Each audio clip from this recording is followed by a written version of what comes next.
Sejam bem-vindos, bem-vindas a mais uma entrevista no Jornal O Maringá. Se inscreva no canal, deixa aí o seu like. Vamos falar sobre saúde. Hoje o nosso tema aqui é sobre o Dia Nacional da Mamografia, dia 5 de fevereiro, e também esse mês aí de conscientização sobre o tema mamografia, né? O cuidado que as mulheres têm que ter, os homens também. Para falarmos sobre esse assunto, estou aqui com o Dr. Alvo Visoto, ele que é oncologista e também mastologista. Seja bem-vindo ao nosso Jornal Maringá. Muito boa tarde, muito obrigado, Gabriel, pela oportunidade de estar aqui. Obrigado a todos vocês que estão aí conectados, os que forem ver a matéria hoje, os que forem ver nos próximos dias. Obrigado pela oportunidade de estar aqui e trazer esclarecimentos, trazer informação para ajudá-lo, para ajudá-la a entender melhor o câncer de mama, que é uma epidemia. Nós vivemos uma epidemia de câncer e, no caso da mulher, o câncer de mama é o mais frequente, o mais sério, o mais preocupante. E poder, nesse bate-papo, trazer para vocês informações do que pode ser feito. O que fazer para mudar esta realidade que a gente vive hoje, desse mal que assola a nossa sociedade e as mulheres que nós tanto amamos? É isso aí. Alguns dados, né? No Brasil, em 2021, foram mais de 18 mil mortes relacionadas a isso, né? E casos também novos em 2023, mais de 73 mil casos. Então, como o doutor falou, é o maior causador aí de mortes entre as mulheres. Vamos falar então sobre o câncer de mama, né? Um resumo do que seria esse câncer para a gente continuar no nosso bate-papo. Muito bem. O câncer de mama não é exclusivo da mulher. Essa é a primeira coisa importante, né? O homem também tem mama, o homem também pode ter câncer de mama. Embora a gente vê pela estatística que de todos os cânceres de mama, menos de 1% ocorre no homem. O ambiente hormonal para o desenvolvimento de câncer no homem é muito menos frequente. O homem não produz praticamente a quantidade mínima de estrogênio e progesterona, que são os dois hormônios mais relacionados, como elemento propiciador no caso do estrogênio e elemento protetor no caso da progesterona. Então, a primeira informação importante é essa: o homem também precisa se cuidar, também precisa ter atenção. Mas na mulher, né, as características e principalmente as mudanças comportamentais que a gente vive na última década está fazendo com que gradativamente o câncer de mama venha se tornando o mais importante, o mais sério, como você mesmo falou, com números desses que assustam qualquer pessoa que lê e que entenda. Então, o câncer de mama, ele é o câncer como um todo é uma proliferação celular desordenada que acontece no nosso corpo, que surge a partir de mutações, de alterações do material genético, né? Então, essa é uma das perguntas frequentes. O câncer de mama é genético, é hereditário? Então, a gente precisa entender a diferença. Tá. O câncer é uma doença genética, ela surge a partir de alterações que ocorrem no núcleo da célula, lá no DNA,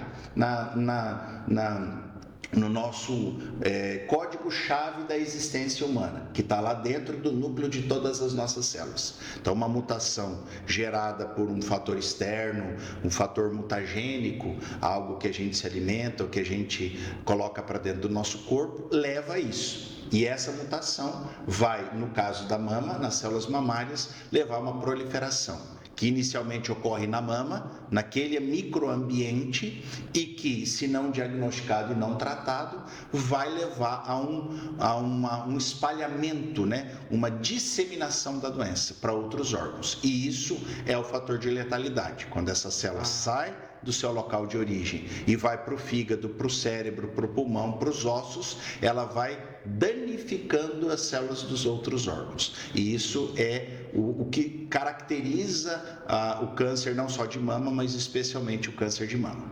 E por isso essa necessidade de se ver, de se fazer os exames para se reconhecer precocemente. Exatamente. Os estudos mostram que quando um tumor de mama, um nódulo é palpável, nós já consideramos como uma doença localmente avançada. Então, é claro que vai depender do índice de massa corpórea, se a mulher é mais cheinha, se ela é mais magrinha, se a mama é maior, se a mama é menor. Então, não existe um tamanho específico, mas um tumor que tenha 2 centímetros, por exemplo, e que possa ser palpável, nós já estamos diante de uma doença potencialmente grave.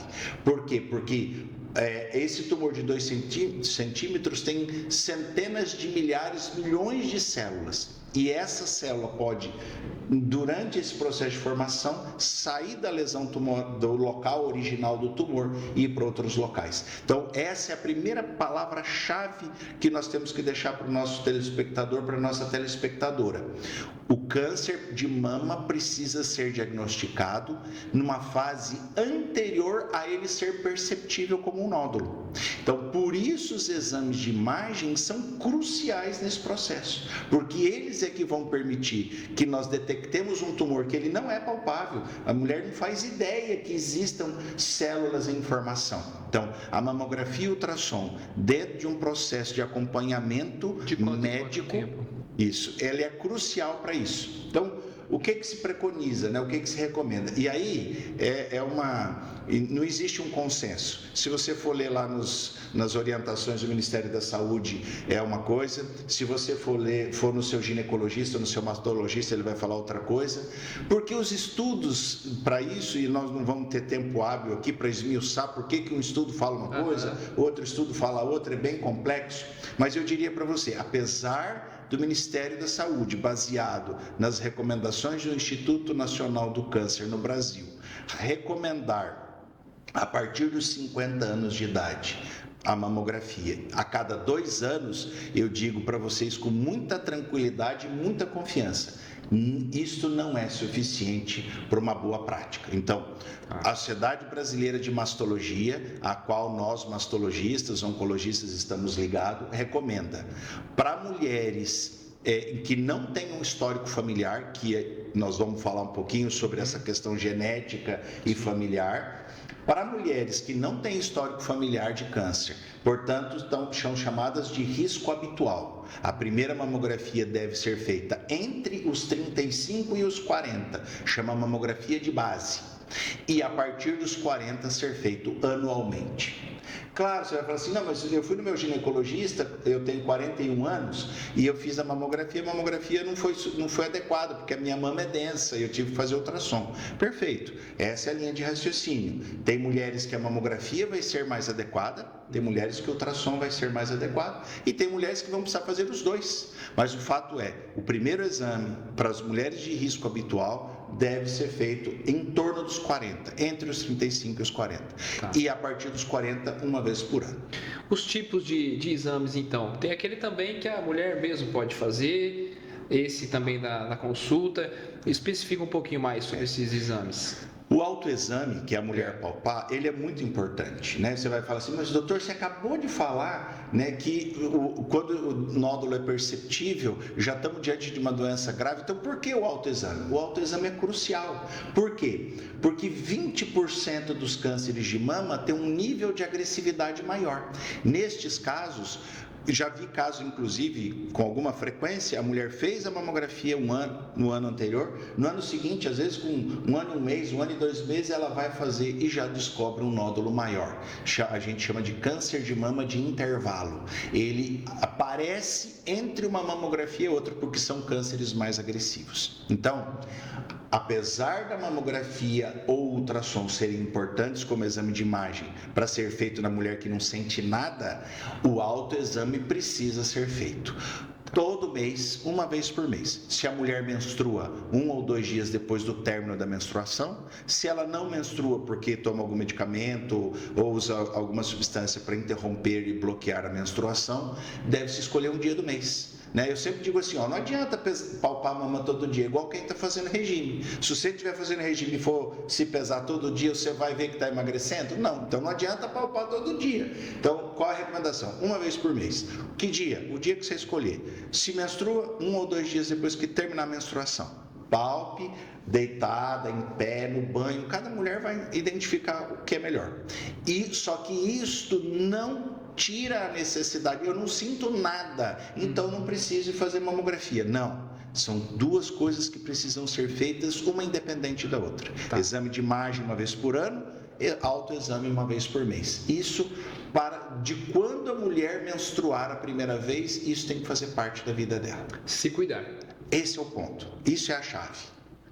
Agora, doutor Alvo, quais são os fatores que ajudam a desenvolver esse câncer, né? A genética da pessoa, quais são as mudanças conforme os tempos, os hábitos das pessoas, que as pessoas podem fazer para amenizar também nesse sentido?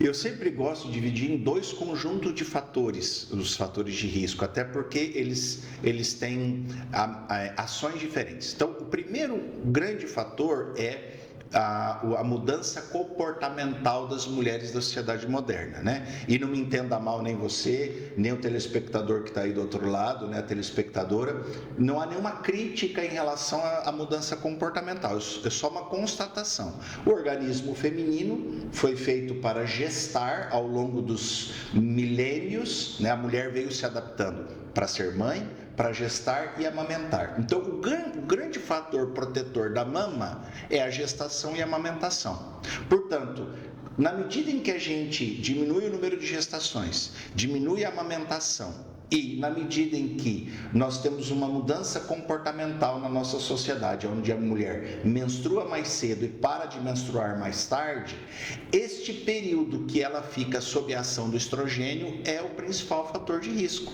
Então, o que nós observamos? Na medida em que a mulher gesta menos, amamenta menos, menstrua mais, ela está mais exposta.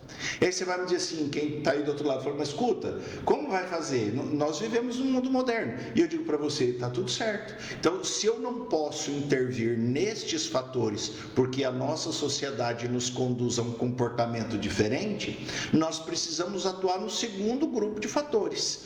Quais são os fatores? O que a gente põe dentro do nosso corpo. Então, o que a gente se alimenta, o que a gente inala, os comportamentos atuais. Eu sempre digo assim, meu pai sempre dizia, quanto menos eu descascar o alimento e quanto mais eu desempacotar o alimento, mais exposto eu estou. Por quê? Porque o alimento industrializado, o processo de industrialização para melhorar o sabor, para a preservação do alimento, são utilizadas substâncias químicas que em maior ou menor quantidade vão interferir no nosso organismo.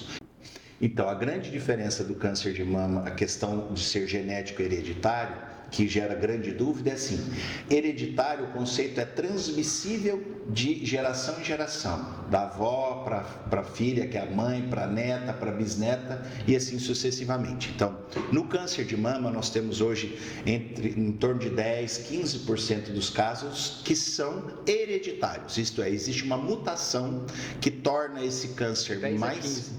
10 a 15%, é um volume considerável. Se a gente for para a literatura mundial é 10%, mas no Brasil nós temos algumas mutações muito prevalentes, né, de alguns tipos de genes, que faz com que até 15% dos cânceres de mama no Brasil sejam relacionados à hereditariedade, isto é, a mãe transmite para a filha, para a neta e assim sucessivamente. Então, aquilo que eu comentei lá no começo, aquela mutação que ocorre, ela não é esporádica, ela não ocorre naquela mulher, naquele momento, naquela célula mamária. É uma mutação que está lá no óvulo da mulher, lá dentro do precursor do óvulo. Então, a prole, né? Os filhos, a descendência daquela mulher estará sob risco. Então, isso é um elemento importante, porque se você tem casos comuns de cânceres de mama na sua família, você deve ficar atento, deve procurar o quanto antes, e aí é o mais precoce possível. Se você tem uma suspeita, vá ao mastologista, ao onco, faça o teste genético. Por quê? Mas minha filha tem 10 anos e se ela tiver propensão a ter câncer de mama? Ela não vai ter com 15, ela não vai ter com 20. Ela vai poder amamentar, ela vai poder fazer o que uma mulher habitualmente deseja fazer, que é casar, engravidar, amamentar, gestar. Mas se você tiver essa mutação e a sua filha tiver, a sua neta, esse acompanhamento tem que ser mais próximo. Agora, doutor, para a gente finalizar então esse assunto que é seríssimo, né? E essa mensagem que a gente passa, né, para a população, para os maringaenses, para todo mundo que vai acompanhar essa entrevista, já agradecendo aqui a sua presença por essas preciosas informações. A gente quer que, pelo menos, você que está assistindo aí vá, né, fazer faça o autoexame, vá fazer os exames de rotina e salve, né, se você, por acaso, tiver o câncer, que reconheça, que saiba desse câncer inicialmente e consiga a cura. Né? Bom, primeiro de tudo é um privilégio estar aqui com vocês, trazer informação, é a nossa grande missão, não só lá no consultório atendendo quem nos procura, mas poder ter essa oportunidade. Então, agradecer aqui ao Maringá, agradecer a equipe toda, a oportunidade e o privilégio de estar aqui discutindo isso, apresentando isso. Segundo, dizer que esse é o conceito fundamental. Não encarar o risco da doença e se cuidar não vai mudar a realidade. Né? E se eu não souber, eu não vou ser atingido. Esse raciocínio para a doença e para o câncer não funciona. Eu preciso saber, eu preciso ir atrás, eu preciso correr atrás da minha saúde.